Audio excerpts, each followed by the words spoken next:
Hello! So, in 8th edition of 40k, terrain is more important than ever. And even more importantly, terrain that blocks line of sight. So in this build, we're creating a solid foundation for our future projects that we'll be able to expand on over time. The main material I'm using is XPS foam. It's a high density foam normally used in house insulation.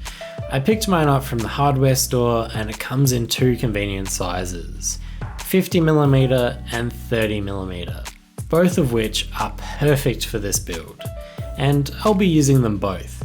Now here's some safety stuff. I'm using a utility knife. It's as basic as can be. It doesn't fold or do anything fancy, it's just two solid chunks of metal with a disposable blade in between them. And for this application, I think it works great. Alternatively, you could use a steak knife if your foam is soft enough to saw through. I've seen a lot of talk about using snap-off blades like this type, and while it does work, overextending them and using too much pressure can be dangerous, and something like this can happen.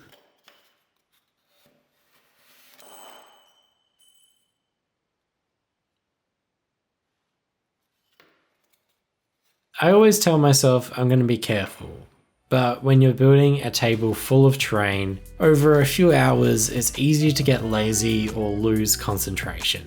The moral is, be safe and don't be dumb. And don't lie to yourself like I do. So now I'm going to stick the little pieces on top of the big pieces and fix them together with contact cement. Contact cement is a special glue that you apply to two pieces you want to connect. You allow it to dry to the touch and then you put the pieces together, and the bond will be super strong. The reason I'm not using PVA or something similar is because PVA glue is water-based. So it dries when all the water is absorbed by the material or it evaporates into the air. Foam does not absorb water well, and if I was to use PVA glue, the glue between the two surfaces would probably never dry. Alternatively, you could use hot glue, but nobody likes hot glue. Now, above all, the most important step is to clean everything up, mainly so your girlfriend doesn't get mad at you. So once clean, we're going to base the pieces. For the pieces, I'm using expanded PVC, or foam PVC, or closed cell PVC foam board. I picked this sheet up from my local hardware shop and I found it in the sign writing section. This stuff is awesome and I would use it over MDF or particle board or chipboard or wood, anything, any day. And I like it especially for two reasons. One, it's easy to cut. You can cut it with a knife and it cuts like butter. Two, it won't warp from water absorption.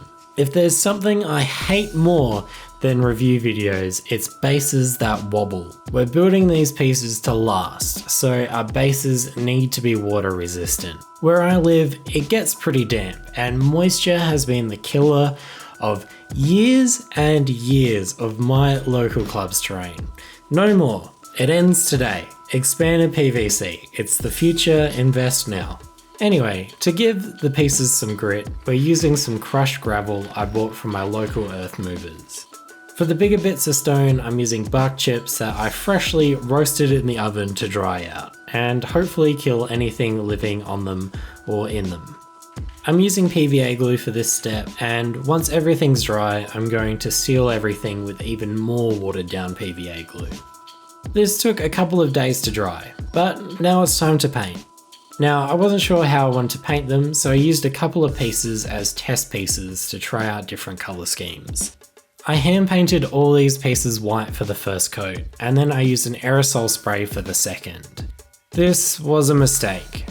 The solvents in the enamel paint or aerosol softened the surface slightly. Not a lot, but enough. It made some areas slightly soft and some areas slightly brittle. I thought the PVA and white undercoat would provide a good enough barrier, but it didn't. I then covered everything in a black wash, and once it was dry, it looked pretty cool as is. Throw on some brown washes and it'll look awesome. But it's not the look I'm going for.